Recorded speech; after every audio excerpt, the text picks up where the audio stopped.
With the support of Renaissance Foundation, we begin the briefing. VAT against schools. Private middle schools will not, high schools will not survive tax reform, and how tax reforms that are discussed in the parliament and committees will influence on education. We'll have Oleksiy, Grekov is president of the Tutoring organization of Ukraine, Liudmyla Paraschenko, head of the development of educational policy, and Olena Barmatova, expert of civic movement, Ukraine educational platform. Please, the floor is yours. Good afternoon. I just came from a discussion of the concept of reformation in education until 2025. There is a document which covers teachers and managers, and we are trying to find the answer for the question: what do we reform?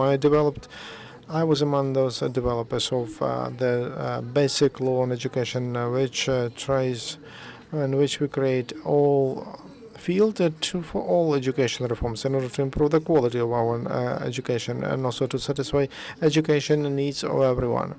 In the basic law on education, one of the basic principles is overcoming monopolies, state-owned monopoly in the system of education, and creation of different forms of education, types of schools, and which, because of positive competition will satisfy needs of every child in a family, and which will encourage development of innovation in society. One of the principles is equal rights of all forms of property, and equality of opportunities, equal choice, like money go after children. We were surprised when on Monday we found among the registered draft laws a draft law of from the government of 1578 about amendments to the tax code of Ukraine,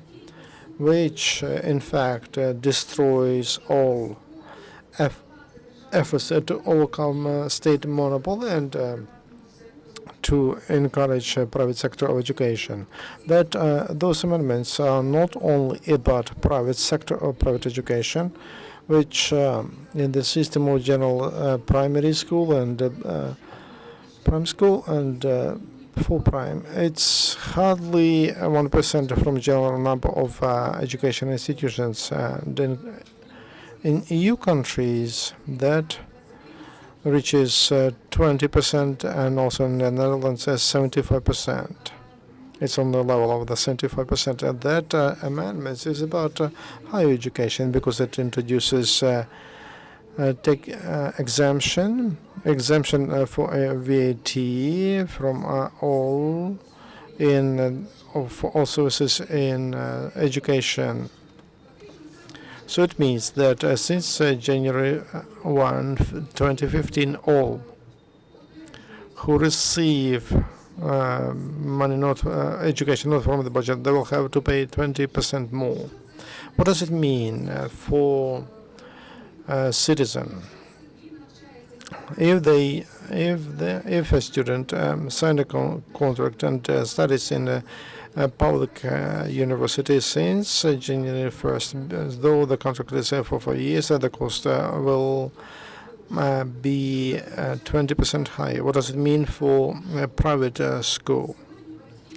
Parents, because of their money, they support that institution without having anything for general compulsory education, which is declared by the Constitution. It should be free. Parents paid one tax and to support a municipal system of education and state system of education, and nothing goes to their children.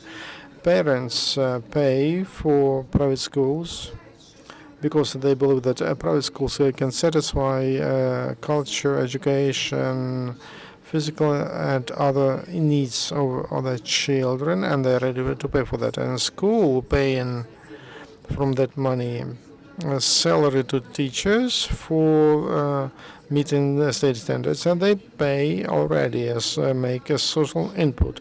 Private school is responsible for all the other payments, and in such a way At present, that's education which is paid 3 times. Liquidation of that paragraph in the tax code with strange formulation in order to equal tax burden to take out paragraph 197.1.2, and so without any economic explanation, any motivation, they threaten the existence of freedom of speech and freedom of choice in education, and they subject to revision those issues which in the basic law on education which should support the progress in education. It's strange because on Saturday there was a meeting on the working group on the development of the concept of to reform education up to 2025 and the basic law on education. We as NGOs we have close contacts with the committee of the Parliament on Education. And the head of the committee, Lilia Ryanevich, is trying to support initiatives and to broaden access to education before in kindergartens and in primes and in high schools, and but such initiative was not discussed, and even as a possible. In prime school, the situation is very difficult because there's not enough of kindergartens, not only big cities. In Kyiv, for example, for one bed, there are 1.5 kids, and to build new kindergartens according to the needs of today and technical requirements, it's impossible. In the concept of the law and the strategy of what is suggested to the Ministry of Education, it's about motivation of private investments and money of children to set up small forms of prime education, to legalize those private services that are provided in education without any license. Where the opposite, to simplify and to involve the initiative of teachers and parents and those people who can provide that education. Such paragraph of change, such amendments to the tax code, which the goal is to reduce the tax burden on tax load on small business, that it threatens all those democratic changes in national education which we were able to support, and because of enthusiasm of different groups and also private schools, and also economic indexes shows not only efficiency of private education on all the levels, but also economically. And here I will invite Oleksiy. He will give you more details about that. Yes, please be laconic on the, very laconic. I asked our accountant to prepare a report, a short report about the amount of money that we transferred to the budget over a year, starting from last December to this December. During the period of the Revolution of Dignity. This is 2,900,000 hryvnia. Those hryvnias that have not risen yet, almost 3 million. We have 280 children in our school. And if we divide the sum by the number of kids, it turns out that every child has paid to the state, after all taxes, 10,500 hryvnias. Is it a huge amount or a small amount? By different calculations that were done by us or other structures, it is known that the state channels for one kid in municipal schools 10,500 hryvnias a year annually. So in fact, every kid from our school pays for another child. But if we take into account that our children do not get any subsidy, it means that they pay for two other school children because they learn at the same time. So one private school in reality provides for the education of 840 kids as we have 280. So the problem of kids that learn at our school and also those who study in other schools, if we decide that we are closing down, the entire burden, the entire financial burden is placed with the state. 90 people who are working for our school and get salary will either become unemployed or will have to be provided for from the state budget. This is a myth that private schools are parasites. They are efficient and they also help to pay for the entire inefficient system of state education. Thank you. Thank you. We think that if these points of the submitted draft law are voted for, then we will see the after effects in social and economic and political spheres. We don't want this at all, as at the moment there's a conviction in the society that the education is the start point and a trampoline, a launching pad for changes in the society in general, and it is due to the initiative of parents and potential of them to work together with the state, overcoming the stereotypes of consumerism and paternalism. When the state provides for everything, we have to take another step, and we think that the draft law should be freed of the points of Article 50 that pertain to Article 197/1.2 about the tax on land, and also paragraph 2821.2 and 284.3. These paragraphs should remain as they are in the current edition of the tax code. Of course, we would like to have a bigger opportunity to stimulate private initiative in the education sphere, but at the moment we say we talk about the necessity to at least retain and not to lose what we managed to gain due to great effort in the previous years. Could you please comment on the point of view which is prevalent in the society, that parents who can pay for their kids in the private school, they are affluent people, or at least not poor people. And because there's such a hard time in the country and we have to pay for stabilization, as Mrs. Yaresko told us yesterday, and this burden should be shared by everyone, what can you tell the opponents who will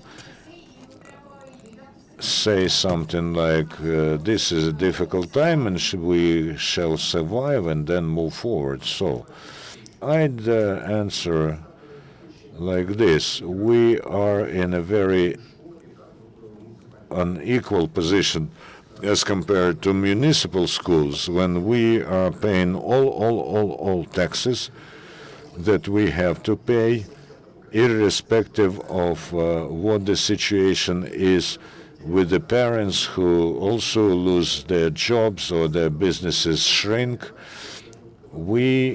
According to the law, we cannot raise the price of education this year, which means that we either have to remove teachers and not to pay salary to them, or again, We know we should not pay taxes that we cannot but pay. Which norm does not allow you to review the payment? First of all, there's an order from the Minister of Education about stability of the forms of payments and contracts that are being signed with parents, but I'd like to tell you that this resolution was in order to fulfill the law. But this is a myth that kids of affluent people study at private schools. Their kids study abroad or in Ukrainian unlicensed schools. And in the Ukrainian private schools, which, by the way, closed down in most of the regional centers because they could not cope with their economic obligations, they could not pay for the premises that they do not own and pay their rent according to commercial tariffs.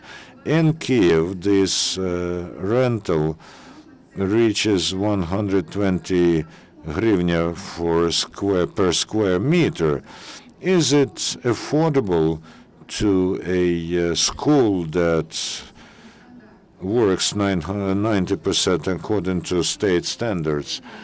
They also pay for all communal charges, not according to the tariffs that a communal or municipal school pays. We pay the highest price, and 1 gigacalorie of heat costs almost 990 hryvnia per 1 square meter. So how can we say that why parents come there if they also pay at a state-owned schools into some parents' fund? They pay for buying certain goods. I have just heard the information that the shadow budget of some Kyiv schools is over 2 million hryvnia, and it is not taxed, it is not taken into account, not accounted for, and the private school is a real acting model of state-private partnership, where you have contracts with parents when everything is transparent, and when parents do know that they can influence the forms of education and the quality of the work of a teacher, and they can also ask the director of the school why their daughter, for instance, has not passed the exams to the university. And we think that our parents are concerned parents who want to influence the system of education, and this is, of course, very well seen and with the example of confessional schools, when people have their own world outlook and they want to create the environment for their kids. I would like to add also that we have a disastrous situation with private schools in Ukraine. We used to have almost 200 such schools in Ukraine, but at the moment we have less than 100 of them. In Kyiv, we had 47 private schools, and only 35 work now. In Moscow, let's say Moscow, there are 330 private schools when we count suburbs. St. Petersburg has something like 70 private schools. So we can imagine. I can tell you how this can end. We have precedent because almost 70 schools, private schools, were closed that worked as fledgling new education and teaching from the beginning of independence, where we had a huge rise in enthusiasm in order to create new education for a new state. In Troyeshchina district, the school that worked with a very powerful educational program based on Christian morale, because of economic limitations and because they could not pay for the constantly rising tariffs and the parents of this school were rather modest in their means, so this school had to close down. For 2 years, the premises of this school that was well looked after and was self-paying, at the moment this is a ruin that is a good example of inaction and irresponsibility of the authorities. And if now they look for quick money and they want to remove tax benefits for some kinds of business. But remember that education is not this business, and this can result in giving all those premises back to communities, and there won't be money for the upkeep of those premises. And the kids who are now learning according to their needs will have to eat what they are given. Firstly, we finish this briefing with this pessimistic note. I remember one owner of private schools, he told if he knew what he started, he would never open a private school. That's investment to make it pay it back. It takes 10 years. I don't know about the solvency period now. I wish you to succeed in lobbying these changes, and I hope that next time you will come with more positive information, with some plans for the future, because this is something which must inspire us. Thank you.